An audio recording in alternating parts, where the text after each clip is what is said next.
बच्चों, आज फिर से लेकर आ गए हैं कॉन्सेंट्रेशन टर्म्स का एक टेबुलेटेड फॉर्म। हमने पिछली क्लास में कॉन्सेंट्रेशन टर्म्स पढ़ रखे थे, उसके कुछ टेबुलेटेड फॉर्म्स हैं। जैसे हमने सब कुछ एक साथ टेबुलाइट कर दिया है, percentage by mass, percentage by volume, mass by volume percentage, part per million, mole fraction, molarity, molality और स्ट्रेंथ।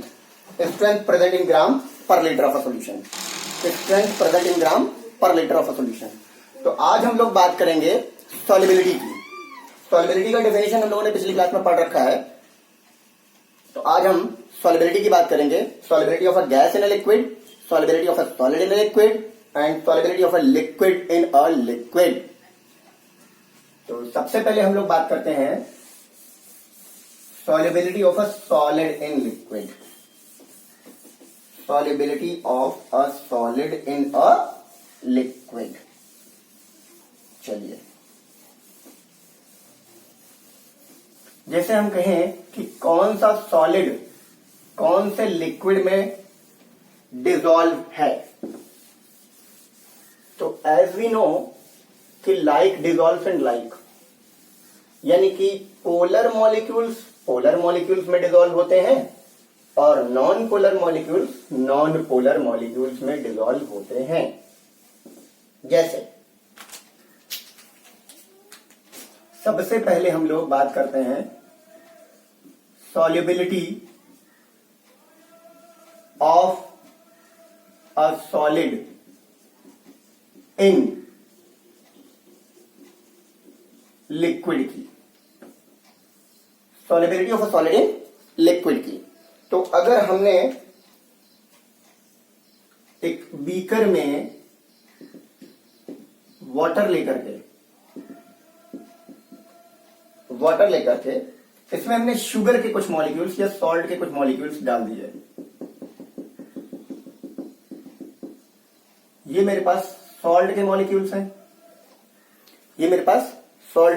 हैं, और ये वाटर मॉलिक्यूल्स भरा हुआ है। तो सॉल्ट हमारा वाटर में पूरी तरह से सॉल्युबल है, यानी पूरी तरह से वो डिसॉल्व हो जाता है। बट अगर हम इसी सॉल्ट के बजाय वाटर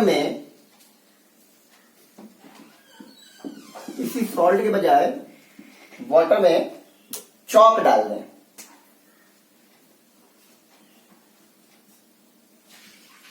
ये चॉक के मॉलिक्यूल्स डाल दिए मैंने वाटर में, तो चॉक के मॉलिक्यूल्स वाटर में पूरी तरह से इनसॉल्युबल हैं। ये यहां पे इनसॉल्युबल होगा और ये यहां पे सॉल्युबल होगा। तो हम क्यों कहेंगे कि सॉल्ट वाटर में डिसॉल्व है और चॉक वाटर में डिसॉल्व नहीं है? चॉक वाटर में सॉल्युबल है, चॉक वाटर में इनसॉल्युबल है और सॉल्ट वाटर में सॉल्युबल है। क्या रीजन है किसी भी सॉलिड का किसी भी लिक्विड में डिसोल्यूशन होने का? क्या रीजन है इसके पीछे कि कुछ मॉलिक्यूल्स वाटर में या कुछ मॉलिक्यूल्स कुछ लिक्विड में डिसॉल्व होते हैं और कुछ मॉलिक्यूल्स कुछ लिक्विड में डिसॉल्व नहीं होते हैं? इसके पीछे क्या रीजन है, क्या फैक्टर है, और किस तरीके से हम कह पाएंगे कि कोई भी चीज या कोई भी सॉलिड मॉलिक्यूल किसी भी लिक्विड मॉलिक्यूल में पूरी तरह से डिसॉल्व है या डिसॉल्व नहीं है? तो कैसे इसकी चर्चा हम करेंगे। फॉर एग्जाम्पल, हमारे पास दो फैक्टर होते हैं, factors responsible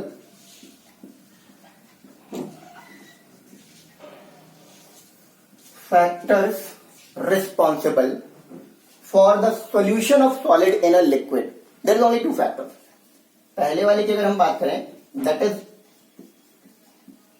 lattice energy. You all have studied in class 11th standard. और जो दूसरा फैक्टर हमारे पास होता है, दैट इज हाइड्रेशन एनर्जी। ये भी आप लोग पिछली क्लासेस में पढ़ चुके हैं। अदरवाइज हाइड्रेशन एनर्जी और लैटिस एनर्जी का डिस्कशन हम लोग इनऑर्गेनिक केमिस्ट्री में डीएनएफ ब्लॉक में फिर से एक बार करेंगे। बहरहाल इसको हम अभी से पहचान लेते हैं, what are the lattice energy and what is the hydration energy. For example, अगर हम सॉल्ट की बात करें तो हमारे पास सॉल्ट जो है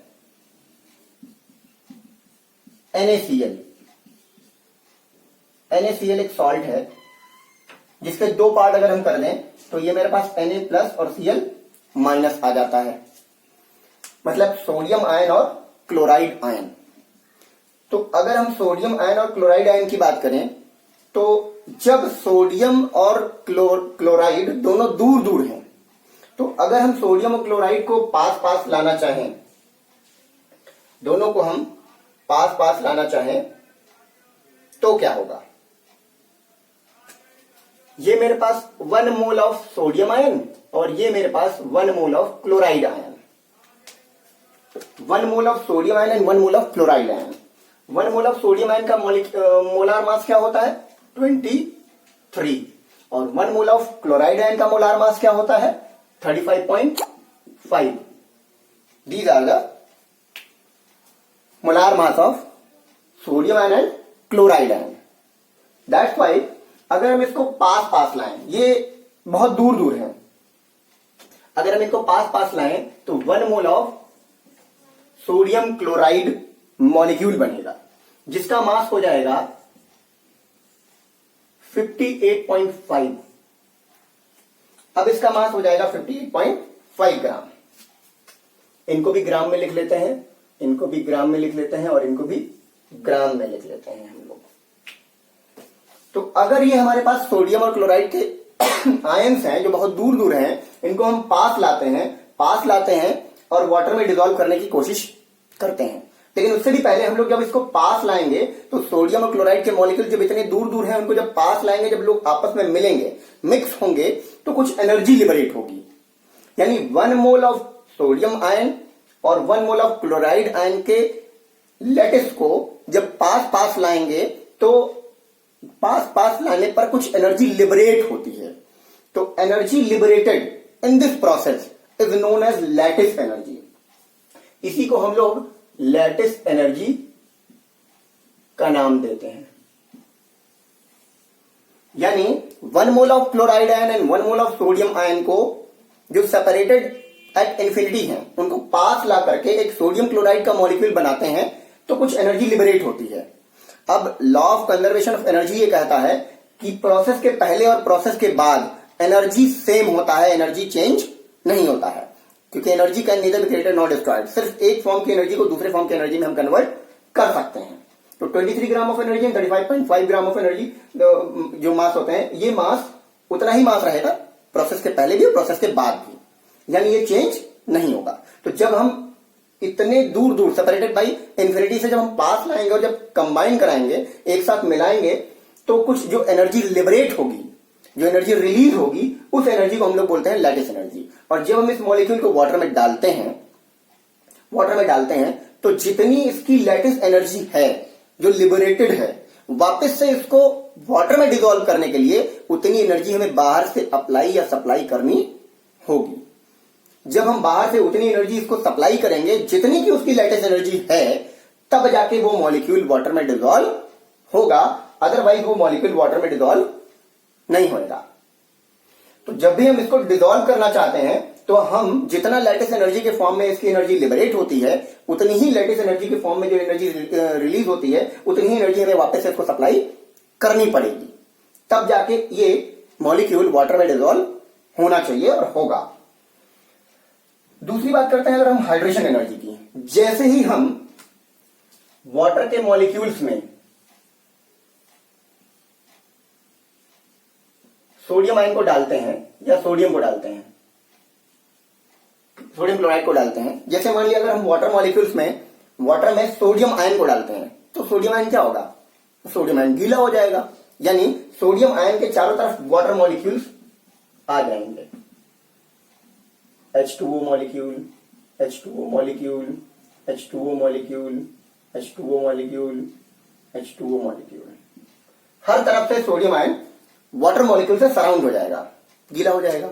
चारों तरफ से सोडियम आयन वाटर मॉलिक्यूल से सराउंड हो जाएगा। तो जब ये चारों तरफ से सोडियम आयन वाटर मॉलिक्यूल से सराउंड हो जाएगा तो एक बार फिर से एनर्जी रिलीज होगी, और अब जब एनर्जी इसकी रिलीज होती है, वो एनर्जी कहलाती है हाइड्रेशन एनर्जी। यानी कि सोडियम आयन को हाइड्रेट होने के बाद जो एनर्जी रिलीज हो रही होती है उसे हम बोलते हैं hydration energy. In the same way अगर हम क्लोराइड आयन को वाटर में डालते हैं तो वो भी वाटर मॉलिक्यूल से सराउंड हो जाएगा और उसमें भी जो एनर्जी लिबरेट होगी या जो एनर्जी रिलीज होगी वो हाइड्रेशन एनर्जी कहलाएगी। उसी को हम हाइड्रेशन एनर्जी कहते हैं या उसी को हम हाइड्रेशन एनर्जी के नाम से भी जानते हैं। तो अब किसी भी सॉलिड का लिक्विड में डिसोल्यूशन होने के लिए क्या क्या चीजें कंपलसरी हैं। मान लिया कि कभी ये कंडीशन बन गई, कौन सी? मान लिया मैंने कहा hydration energy is greater than, sorry, अब इसको डिसॉल्व होने के लिए क्या क्या चाहिए?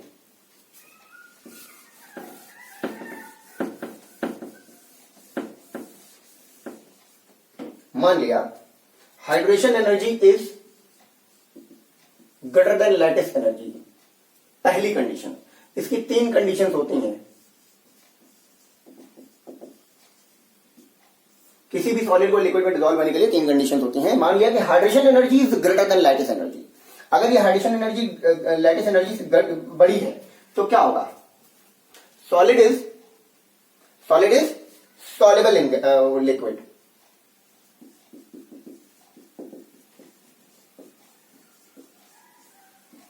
Solid is soluble in a liquid.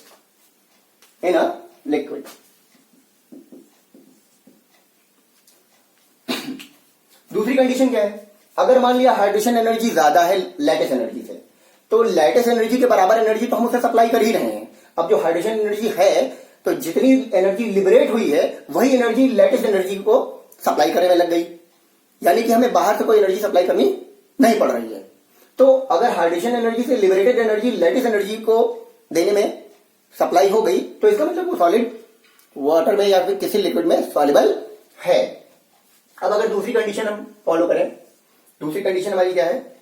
If hydration energy is less than lattice energy, अगर हाइड्रेशन एनर्जी लैटिस एनर्जी से कम है तो सॉलिड इज इनसॉल्युबल।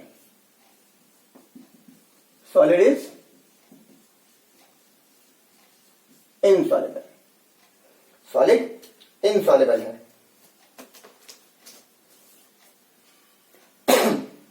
अब तीसरी कंडीशन क्या बनती है कि अगर हाइड्रेशन एनर्जी लैटिस एनर्जी के बराबर आ गई, if hydration energy is equals to lattice energy, तो क्या होगा? Solid is soluble in at high temperature. तो जो सॉलिड मॉलिक्यूल्स है वो हाई टेम्परेचर पे सॉल्युबल होगा। Solid is soluble at high temperature and precipitated at low temperature. यानी टेम्परेचर बढ़ाने से सॉलिबिलिटी तो इंक्रीज हो जाएगी, बट ठंडा करने पर या कूल करने पर या लो टेम्परेचर पे वो प्रेसिपिटेट के फॉर्म में आ जाएगी। तो these are the particular phenomena on which solubility of a solid in liquid depends. For example हमारे पास कई सारे सॉल्ट्स हैं जैसे ammonium nitrate, sodium nitrate, potassium nitrate. ये क्या है? ये पूरी तरह से सॉल्युबल हैं इन अ लिक्विड या वाटर कह सकते हैं हम। यानी कि जितने भी पोलर मॉलिक्यूल्स हैं वो पोलर मॉलिक्यूल्स में डिसॉल्व होते हैं और जितने नॉन पोलर मॉलिक्यूल्स होते हैं वो नॉन पोलर मॉलिक्यूल्स में डिसॉल्व हो सकते हैं। तो ये रहा solubility of a solid in liquid. अब हम बात करते हैं solubility of a liquid in liquid. Solubility of a liquid in liquid. Solubility of liquid in liquid. तो कैसे हम कह सकते हैं कि कोई लिक्विड किसी लिक्विड में दूसरे लिक्विड में डिसॉल्व होता है या दूसरे लिक्विड में डिसॉल्व नहीं होता। अगर हम डिसॉल्व करना चाहें तो देखिए लिक्विड में डिसोल्यूशन की अगर हम बात करें तो almost all liquid dissolve in all liquid, but in some cases we know that solubility of a liquid in liquid. एक ही फंडामेंटल रूल हमें पता है, that is what? Like dissolves in like, like dissolve in like, यानी कि polar molecules में dissolve होते हैं और नॉन पोलर मॉलिक्यूल्स में डिजॉल्व होते हैं। यानी कि हम ये कह सकते हैं कि पोलर मॉलिक्यूल्स में डिजॉल्व होते हैं और नॉन पोलर मॉलिक्यूल्स में डिजॉल्व हो रहे होते हैं। जैसे अगर हम बात करें वाटर में अल्कोहल या अल्कोहल में वाटर किसी भी एक्सटेंट तक मिला दिया जाए, उनमें प्रॉपरली बॉन्डिंग होगी, प्रॉपरली इमोशन होगा, प्रॉपरली कंसेंट्रेशन होगा, प्रॉपरली वो एक दूसरे में डिजॉल्व हो जाएंगे, यानी पूरी तरह से वो एक दूसरे में मिक्स हो जाएंगे, यानी they miscible in each ratio, in each proportion. या मिल्क में हम अगर वाटर डिजॉल्व करें, या वाटर में मिल्क डिजॉल्व करें, या मिल्क में वाटर डिजॉल्व करें, आपकी श्रद्धा, आप अपने हिसाब से मिला लीजिए, वो भी पूरी तरह से मिसेबल है, यानी वो भी पूरी तरह से मिक्स हो जाएगा। बट अगर हम चाहें तो वाटर में क्लोरोफॉर्म डिजॉल्व करना, तो एक एक्सटेंट तक क्लोरोफॉर्म वाटर में डिजॉल्व करेगा, उसके बाद फिर वो सेपरेट लेयर बना लेगा, फिर वो डिजॉल्व नहीं होगा। क्या रीजन है? वाटर को पेट्रोल में डालेंगे या पेट्रोल को वाटर में डालेंगे। जब भी हम पेट्रोल को वाटर में डालेंगे तो पेट्रोल वाटर के सरफेस पे एक अलग सेपरेट लेयर बना लेगा, वो डिजॉल्व नहीं होगा। और अगर इसका उल्टा हम करना चाहें, यानी पेट्रोल में वाटर डालें, तो वाटर फिर नीचे सरफेस पर जाकर के बैठ जाएगा और पेट्रोल ऊपर सरफेस पर तैरता हुआ नजर आएगा। तो these are the dissolution strategy. And इसके पीछे रीजन क्या है, कैसे हम पहचान सकते हैं कि कोई चीज किसी चीज में कैसे, किस तरह से कौन से लिक्विड में डिजॉल्व है और कौन सा लिक्विड में डिजॉल्व नहीं है, तो उसकी बात करते हैं। जैसे अगर हम मान लें हमारे पास वाटर मॉलिक्यूल है, वाटर प्लस अल्कोहल, ये हम कह सकते हैं पूरी तरह से डिजॉल्व है, ये डिजॉल्व कर लेता है। अब अगर हम वाटर में अल्कोहल डाल दें या अल्कोहल में वाटर डाल दें, दोनों एक तरीके, चाहे आप अल्कोहल को प्योर पीजिए और चाहे अल्कोहल में आप वाटर डाल के उसको डाइल्यूट करके पीजिए, चाहे खूब सारा शरबत बना के पीजिए, चाहे आप NI पी लीजिए, वो आपकी अपनी मर्जी है। ये पूरी तरह से दोनों एक दूसरे में मिसेबल हैं। चाहे आप दूध में पानी मिला के पीजिए, चाहे पानी में दूध मिला के पीजिए, आप अपने हिसाब से पी सकते हैं। तो वाटर में अल्कोहल कैसे डिसॉल्व है भाई? देखिए, ये मेरे पास अगर वाटर मॉलिक्यूल है, ये वाटर मॉलिक्यूल है, ये दूसरा वाटर मॉलिक्यूल है, ये एक और वाटर मॉलिक्यूल है, ये हमारे पास एक और वाटर मॉलिक्यूल है। तो ये क्या है, हम देखते हैं कि जितने भी वाटर मॉलिक्यूल्स हैं सब आपस में एक दूसरे से हाइड्रोजन बॉन्डिंग से अटैच्ड है। एक वाटर मॉलिक्यूल दूसरे वाटर मॉलिक्यूल के साथ हाइड्रोजन बॉन्डिंग से अटैच्ड है, और ये जो हाइड्रोजन बॉन्डिंग है वो एक वाटर मॉलिक्यूल कम से कम 4 हाइड्रोजन बॉन्डिंग बना सकता है। सोचिए कैसे 4 हाइड्रोजन बॉन्डिंग बना सकता है। इस ऑक्सीजन पे 2 लोन पेयर है। अगर 2 लोन पेयर है तो ये 2 लोन पेयर मतलब 2 तरीके से बॉन्ड बना सकता है, 2 बॉन्ड बना सकता है। एक हाइड्रोजन बॉन्डिंग इधर से बन जाएगी इस हाइड्रोजन से, और एक हाइड्रोजन बॉन्डिंग इधर से बन जाएगी इस हाइड्रोजन से। तो इस तरह के तरीके से वाटर मॉलिक्यूल्स अपने आप में ही एक टेट्राहेड्रल स्ट्रक्चर ड्रॉ कर लेते हैं, टेट्राहेड्रल स्ट्रक्चर बना लेते हैं। तो इस तरह से हम देखते हैं कि एक वाटर मॉलिक्यूल दूसरे वाटर मॉलिक्यूल के साथ 4 हाइड्रोजन बॉन्डिंग से अटैच्ड होता है। कितने हाइड्रोजन बॉन्डिंग से अटैच्ड होता है? 4 हाइड्रोजन बॉन्डिंग से। इन द सेम वे अगर हम अल्कोहल की बात करें तो अल्कोहल भी हमारे पास कैसे है? ये मेरे पास अल्कोहल का मॉलिक्यूल है, ये मेरे पास अल्कोहल का मॉलिक्यूल है। अल्कोहल का मॉलिक्यूल भी बिल्कुल वैसा ही मॉलिक्यूल है जैसे हमारे पास वाटर का मॉलिक्यूल है। तो अगर हम अल्कोहल मॉलिक्यूल की बात करें तो इसमें भी हाइड्रोजन बॉन्डिंग होती है। हाइड्रोजन मॉलिक्यूल में, अल्कोहल मॉलिक्यूल में भी हाइड्रोजन बॉन्डिंग होती है। अब दोनों में ही हाइड्रोजन बॉन्डिंग हो रही है तो दोनों ही पोलर हो गए, दोनों ही एक जैसे हो गए, और जब दोनों ही एक जैसे हो गए हैं तो दोनों ही एक दूसरे में किसी भी रेशियो में, किसी भी प्रोपोर्शन में आपस में एक दूसरे से मिसेबल हैं, उनके इमोशंस एक जैसे हैं, उनके बॉन्डिंग एक जैसी हैं, तो वो आपस में एक दूसरे से मैच कर जाते हैं और दोनों ही आपस में एक दूसरे से मिक्स हो जाते हैं। अगर हम बात करें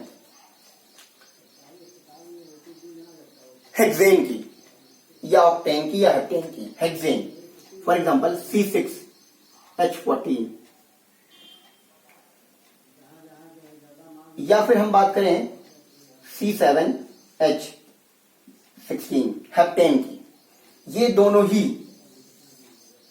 हेक्सेन की बात करें तो हेक्सेन का हेक्सेन मॉलिक्यूल के साथ सेम प्रोपोर्शन है, हेप्टेन का हेप्टेन मॉलिक्यूल के साथ सेम प्रोपोर्शन है। दोनों ही हाइड्रोकार्बन है, दोनों ही एल्केन के फॉर्मूले में आते हैं, दोनों ही एल्केन की सीरीज में आते हैं। बट अगर इनके और वाटर में डालें, इस हेक्सेन या इस हेप्टेन को वाटर में डालें, तो इसका एक अपना अलग फेनोमेना है और इसका अपना एक अलग फेनोमेना है। इसमें कोई हाइड्रोजन बॉन्डिंग नहीं है, जबकि इसमें हाइड्रोजन बॉन्डिंग है। ये नॉन पोलर मॉलिक्यूल्स हैं, ये जबकि पोलर मॉलिक्यूल्स हैं। तो इसलिए ये और ये यानी कि हेप्टेन और हेक्सेन वाटर में डिसॉल्व नहीं होंगे, क्योंकि इनके बीच कोई भी इमोशन, कोई भी बॉन्डिंग या कोई भी भाईचारा नहीं है। इसलिए ये जो नॉन पोलर मॉलिक्यूल्स हैं, पोलर मॉलिक्यूल्स में डिसॉल्व कतई नहीं होंगे। पर अगर हम इनकी बात करें तो ये सबके सब पेट्रोल में डिसॉल्व होंगे, या इसी को हम कह लेते हैं गैसोलीन। गैसोलीन को पेट्रोल भी कहते हैं, पेट्रोल को गैसोलीन भी कहते हैं। तो ये दोनों सेम प्रोपोर्शन में किसी भी एक्सटेंट तक, किसी भी स्ट्रेंथ तक गैसोलीन में यानी पेट्रोल में डिसॉल्व हो सकते हैं। लेकिन ये दोनों चीजें कभी भी वाटर में या फिर अल्कोहल में डिसॉल्व नहीं होती हैं। इसलिए हम ये कह सकते हैं कि जितने भी नॉन पोलर मॉलिक्यूल्स हैं, सब नॉन पोलर मॉलिक्यूल्स में डिसॉल्व होते हैं, और जितने भी पोलर मॉलिक्यूल्स होते हैं वो सब पोलर मॉलिक्यूल्स में डिसॉल्व होते हैं।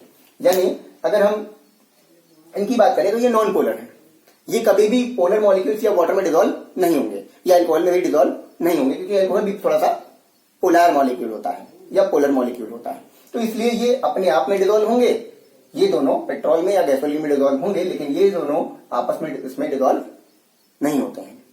अब इसकी बजाय हम कोई और गैस ले लें, चाहे तो इसको हम पेंटेन कर लें।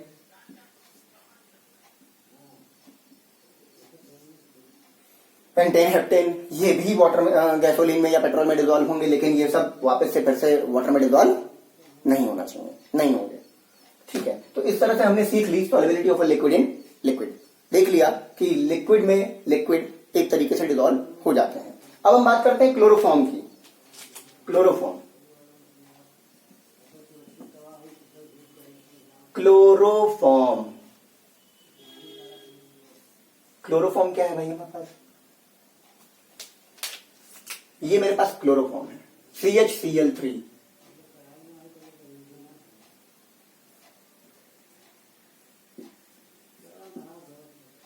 ये है हमारे पास क्लोरोफॉर्म। तो क्लोरोफॉर्म जब हम देखते हैं तो क्लोरोफॉर्म वाटर में एक एक्सटेंट तक डिसॉल्व होता है, लेकिन उसके बाद फिर ये डिसॉल्व नहीं होएगा।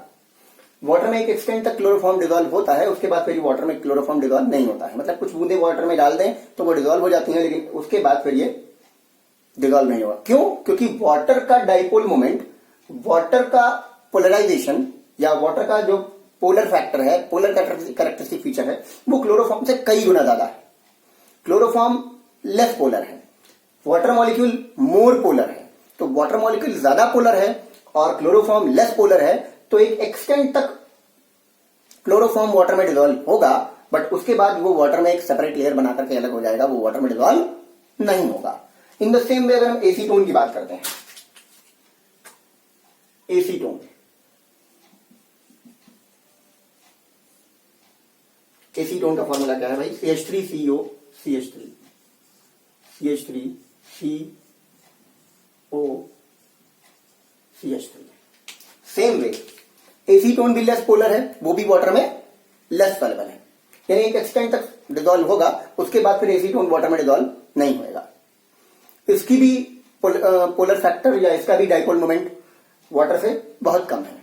वाटर का पोलर फैक्टर या डाइपोल मोमेंट एसीटोन से कई गुना ज्यादा है, इसलिए एसीटोन भी वाटर में एक एक्सटेंट तक ही डिसॉल्व होगा, उसके बाद फिर वाटर में वो डिसॉल्व नहीं होगा। बट इन दोनों को अगर हम देखें तो ये आपस में डिसॉल्व हो जाते हैं, ये दोनों आपस में डिसॉल्व हो जाते हैं। तो इस तरह से हमने देखा कि कुछ लिक्विड्स हैं जो कुछ लिक्विड में पूरी तरह से डिसॉल्व होते हैं, कुछ लिक्विड्स हैं जो दूसरे लिक्विड में इनसॉल्युबल हैं या डिसॉल्व नहीं होते हैं, इमिसेबल कहलाते हैं, जबकि कुछ लिक्विड्स हैं जो किसी लिक्विड में एक एक्सटेंट तक डिसॉल्व होते हैं और फिर वो उनकी डिसोल्यूशन प्रॉपर्टी या उनकी सॉल्युबिलिटी उस दूसरे लिक्विड में कम हो जाती है या वो डिसॉल्व नहीं होते हैं। तो अब हम बात करते हैं the most important topic in this chapter, that is solubility of a gas in a liquid. जैसे मछलियां ठंडे पानी में ज्यादा अच्छी तरह से प्रीफरेबल सांस ले लेती हैं rather than in hot water. गर्म पानी में मछलियां जिंदा नहीं रहती, जबकि कोल्ड वाटर में मछलियां आराम से जिंदा रहती हैं। पहाड़ों पे रहने वाले लोगों में एक खास तरीके की बीमारी हो जाती है जिसको हम बोलते हैं एनॉक्सिया। पहाड़ों पे कुकर में खाना जल्दी पक जाता है। ये सब क्यों होता है, ऐसा क्या रीजन है इसके पीछे? तो आइए इस रीजन को हम लोग क्लैरिफाई करते हैं।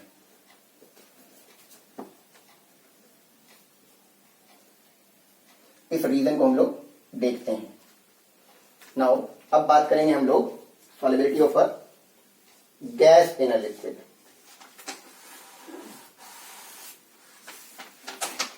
Solubility of a gas in a liquid.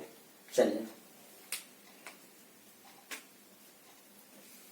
solubility of a gas in a liquid।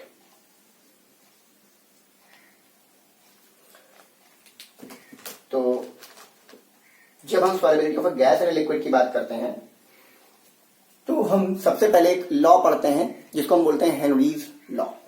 इसमें है हम पढ़ेंगे हेनरीज लॉ। विलियम हेनरीज ने एक लॉ दिया था।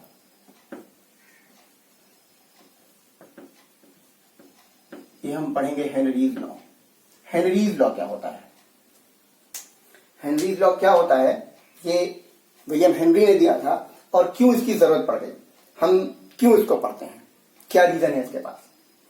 हम देखते हैं कि अगर हम कोल्ड ड्रिंक पीते हैं या सॉफ्ट ड्रिंक पीते हैं या एयरेटेड ड्रिंक्स पीते हैं तो जितने भी एयरेटेड ड्रिंक्स होती हैं उसमें जो गैस डिजोल्व होती है जिसको बोलते हैं कार्बन डाइऑक्साइड, तो कार्बन डाइऑक्साइड ज्यादा डिजोल्व होती है in carbonated drinks in a chilled state, यानी कि बहुत ही कोल्ड स्टेट में गैसेस ज्यादा डिजोल्व होती हैं किसी भी लिक्विड में।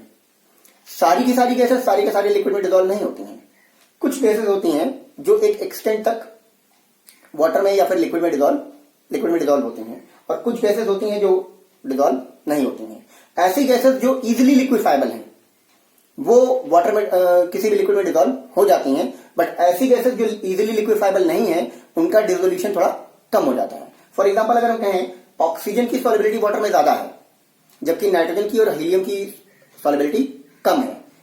इसी रीजन की वजह से जब गोताखोर समंदर के बिल्कुल बीचों बीच में, समंदर के बिल्कुल नीचे चले जाते हैं तो वो अपने साथ ऑक्सीजन सिलेंडर के साथ साथ ले जाते वो ऑक्सीजन के साथ साथ भर के ले जाते हैं हीलियम और नाइट्रोजन गैस, जिसकी वजह से उन्हें सांस लेने में आसानी होती है। क्योंकि जैसे ही हम बिल्कुल गोताखोर जब बिल्कुल समंदर के सतह पर आते हैं यानी सी सरफेस पर आते हैं तो उनको फिर सांस लेने में प्रॉब्लम होती है। उनका ब्लड की जो नसें होती हैं फटने का डर होता है। तो उसकी वजह से क्या होता है, जब हमारे पास हीलियम और नाइट्रोजन गैस होती है जो कि लेस सॉल्युबल होती है तो वो उनको अरेंज करने में हेल्प करते हैं।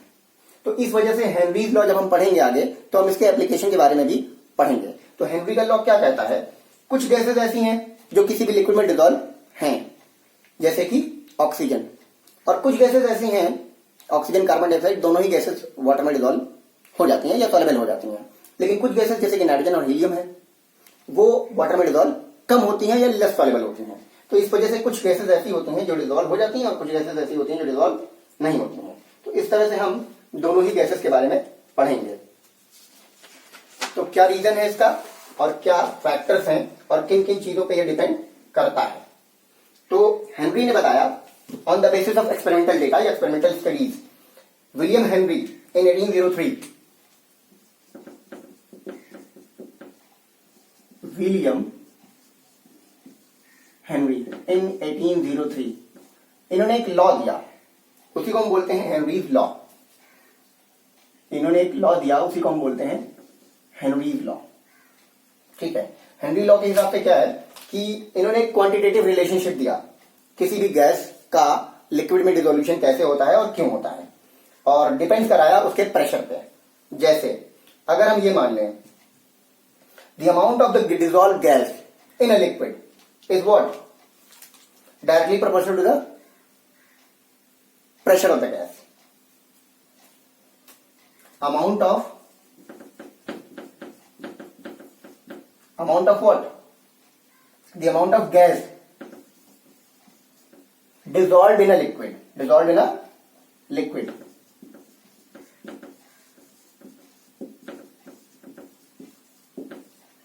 is directly proportional to amount of gas dissolved in a liquid is directly proportional to the pressure of the gas. Pressure of the gas. अगर हम solubility की बात करें तो solubility of any gas is directly proportional to the pressure. इसी basis पर Henry का law हम लोग पढ़ते हैं. आजकल जो हम हेनरी का लॉ पढ़ते हैं वो जो है वो डाल्टन के लॉ पे, Dalton law of partial pressure पे डिपेंड करता है. Solubility of any gas dissolves in a liquid is directly proportional to the pressure of the gas. अगर हम इस solubility का प्रोपोर्शनैलिटी साइन हटा दें तो एक क्या आता है, constant, that is called KH या K ऑफ P. जब इसी को डाल्टन ने अपने तरीके से मॉडरेट किया या मॉडिफाई किया तो डाल्टन ने बताया था कि vapour pressure of the gas किसी भी लिक्विड में डिसॉल्व होने के लिए रिस्पॉन्सिबल होता है. वेपर प्रेशर क्यों कहा जा रहा है? क्योंकि मान लो किसी लिक्विड में एक से ज्यादा गैसेस हैं, पर जब जिस गैस की सॉल्युबिलिटी हम चेक करते हैं हम उसी गैस को ही तो देखते हैं और उसी गैस का वेपर प्रेशर हम चेक करेंगे या उसी गैस का वेपर प्रेशर हम देखेंगे. तो इस तरह से क्या है, बाद में ये फॉर्मूला जब डिराइव होकर के आया तो ये क्या था, इसी को अगर हम उल्टा कर लें या ऐसे ना पढ़ करके ऐसे कर लें, हेनरी ने कहा कि pressure of any gas is directly proportional to the mole fraction of the gas in a liquid. यानी pressure is directly proportional to the mole fraction of the gas. Pressure of the gas is directly proportional to the mole fraction of the gas. And अगर हम इस proportionality का sign हटाएं तो हमारे पास एक constant आता है जिसको हम बोलते हैं KH, and that is KH into mole fraction of the gas. ये हमारे पास mole fraction of the gas का फॉर्मूला आ गया. अब अगर हम इसको और थोड़ा सा डिराइव करें तो हम देखते हैं कि हमारे पास P is equals to KH और हमें पता है कि mole fraction of the gas is for what, यानी number of moles of gas upon number of moles of gas plus number of moles of water. ये हमारा गैस यानी solute, ये हमारा गैस यानी कि सॉल्यूट प्लस ये हमारा गैस यानी कि सॉरी लिक्विड यानी कि सॉल्वेंट, यानी कि सॉल्वेंट. वो ये था. अब अगर हम इसमें एक ग्राफ ड्रॉ कर लें, यानी इस तरीके से एक ग्राफ ड्रॉ कर लें, किसमें, प्रेशर में जो इस तरफ इंक्रीज हो रहा है और मोल फ्रैक्शन में जो इस तरफ इंक्रीज कर रहा है, तो ये जो ग्राफ जाता है वो सीधा स्ट्रेट लाइन का.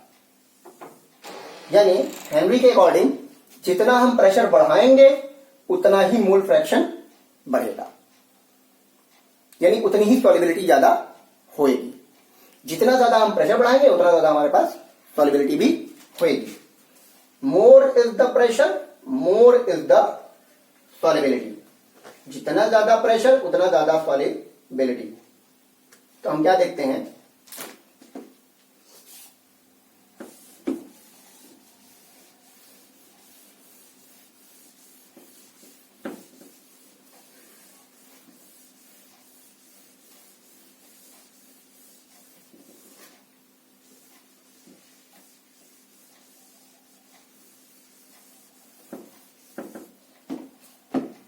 हम क्या देखते हैं कि अगर हमारे पास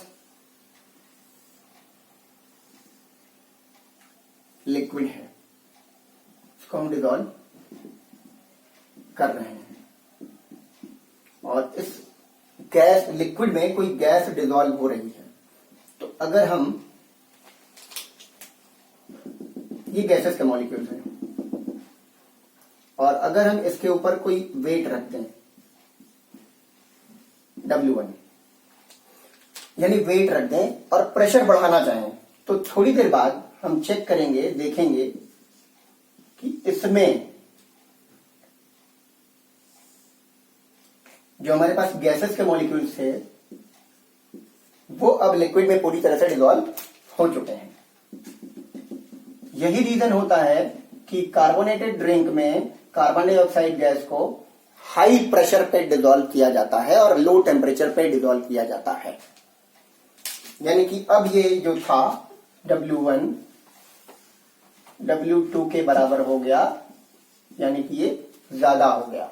तो जैसे ही हमने प्रेशर इंक्रीज किया, वाटर में या लिक्विड में गैसेस की सॉल्युबिलिटी बढ़ गई। यही एक रीजन होता है कि जब कार्बन डाइऑक्साइड गैस को चिल्ड कोक में या लिम्का में या सॉफ्ट ड्रिंक में या एरेटेड ड्रिंक में डिसॉल्व करना होता है, तो हम उसको बहुत ही लो टेम्परेचर पे और बहुत ही हाई प्रेशर पे डिसॉल्व करते हैं। अगर हम लिम्का को निकाल के पिएंगे और उसको रूम टेम्परेचर पे लाके पिएंगे तो उसमें डिसॉल्व सारी कार्बन डाइऑक्साइड गैस निकल जाती है, जिसकी वजह से हमें उसका टेस्ट नहीं आता है, वो बेकार हो जाता है। तो अगर हमें उसे पीना होता है तो हम उसको चिल्ड स्टेट में ही पीते हैं। यही एक रीजन है कि एरेटेड ड्रिंक्स को यानी कोल्ड ड्रिंक्स को हम ठंडा करके पीते हैं, ताकि उसमें डिसॉल्व कार्बन डाइऑक्साइड हम कंज्यूम कर सकें। तो विलियम हेनरी ने बताया कि जैसे जैसे हम प्रेशर बढ़ाते जाते हैं वैसे वैसे solubility of any gas in a liquid बढ़ जाती है। तो अगर हम बात करें कि प्रेशर हमारा is directly proportional to what, mole fraction of the gas. अगर हम प्रोपोर्शनलिटी साइन हटाएंगे तो that is KH into what, mole fraction of the gas. तो अगर हम बात करें प्रेशर को रख ले constant, if I take pressure constant, तो हमारे पास जो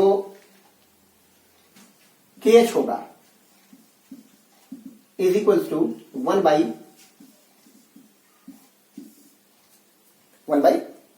मोल फ्रैक्शन ऑफ द गैस। तो अगर number of moles of gas in a liquid बढ़ाना है तो KH की वैल्यू कम चाहिए हमें। चलिए इससे पहले हम जान लेते हैं KH की यूनिट क्या होती है। Unit of KH is for what, bar या एटमॉस्फेरिक प्रेशर। क्यों? क्योंकि मोल फ्रैक्शन की कोई यूनिट होती नहीं है और प्रेशर की unit torr, mmHg, atmospheric pressure या बार कुछ भी हो सकता है। तो हमारा जो KH की वैल्यू है यानी KH की जो यूनिट है वो सिर्फ प्रेशर पर डिपेंड करेगी, इस पर डिपेंड नहीं करेगी, क्योंकि ये यूनिटलेस क्वांटिटी है मोल फ्रैक्शन। तो अगर हम KH की वैल्यू, अगर प्रेशर को कांस्टेंट रख लें और KH की वैल्यू निकालें तो that is 1 by mole fraction of the gas. तो अगर हमें ज्यादा से ज्यादा मोल fraction of the gas dissolve करना है तो KH की वैल्यू कम चाहिए। यानी हम कह सकते हैं if KH is high, solubility is very low. Solubility low. अगर हमें KH ज्यादा है, KH की वैल्यू ज्यादा है तो solubility is very low. In the same way अगर हम बात करते हैं solubility is inversely proportional to temperature, बहुत इंपॉर्टेंट चीज है। यानी अगर हम टेम्परेचर बढ़ा देंगे तो solubility of any gas in a liquid कम हो जाएगी। यही रीजन है कि मछलियां गर्म पानी में सर्वाइव नहीं कर पाती हैं। हॉट वाटर में ऑक्सीजन की डिसॉल्युबिलिटी या सॉल्युबिलिटी ऑक्सीजन की कम हो जाती है, जिसकी वजह से वो मछलियां मर सकते हैं या मर जाती हैं। तो इस वजह से हम क्या कह सकते हैं कि हेनरी का लॉ यही कहता है कि कोई भी गैस किसी भी लिक्विड में तभी डिसॉल्व होगी जब प्रेशर ज्यादा होगा। जैसे ही प्रेशर ज्यादा होगा तो गैस की सॉल्युबिलिटी किसी भी लिक्विड में ज्यादा होगी। तो इस तरह से हमने इसका लॉ पढ़ लिया। अब दिक्कत आती है कि लिमिटेशन क्या है। लिमिटेशन ऑफ हेनरी लॉ क्या कहता है, यानी it is applicable at a moderate temperature and pressure. यानी कि टेम्परेचर अगर हम बहुत ज्यादा कम कर दें, pressure used is too high and too low, temperature बहुत कम कर दें और प्रेशर बहुत ज्यादा बढ़ा दें तो भी एप्लीकेबल नहीं है। दूसरी चीज, solubility of any gas should not be high in the solvent. यानी किसी भी गैस का किसी भी लिक्विड में सॉल्युबिलिटी बहुत ज्यादा हाई नहीं होना चाहिए।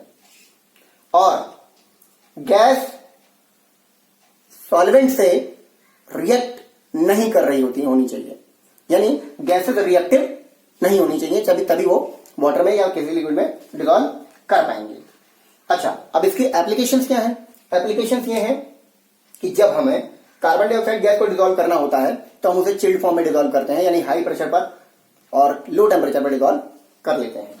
दूसरा चीज, अगर हम देखें तो पहाड़ों पर जो कुछ लोग रहते हैं वहां पे उनको एक डिजीज हो जाती है जिसको हम बोलते हैं एनॉक्सिया। एनॉक्सिया क्योंकि पहाड़ों पर जाते जाते क्या होता है, टेम्परेचर वहां पे कम होने लगता है। अगर हम बात करें इस अर्थ की तो यहां पे एक बंदा जो खड़ा है और यहां पे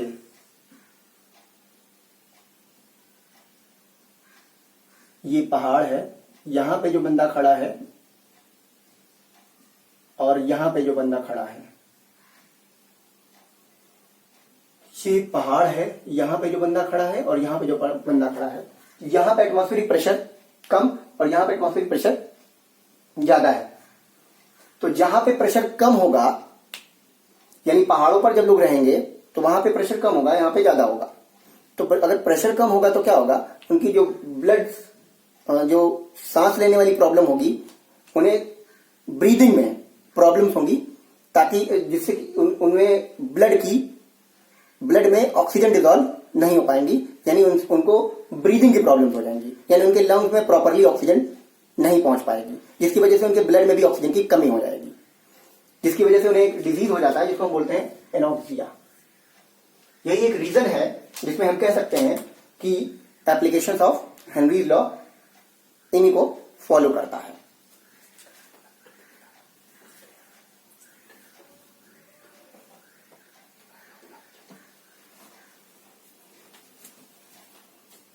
तो इस तरह से हम देखते हैं कि हमारे पास हेनरीज लॉ इस तरह से काम करता है।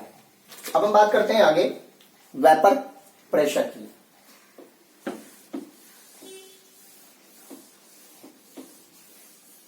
वेपर प्रेशर क्या होता है? हालांकि वेपर प्रेशर के बारे में आगे बहुत सारे टॉपिक्स हमें मिलने वाले हैं। वेपर प्रेशर एक्चुअल में वेपर प्रेशर क्या है, इससे पहले हम वेपर प्रेशर के बारे में बात करें। नेक्स्ट टॉपिक हमारा रहेगा वेपर प्रेशर और related to the Raoult's law. आज के लिए इतना है।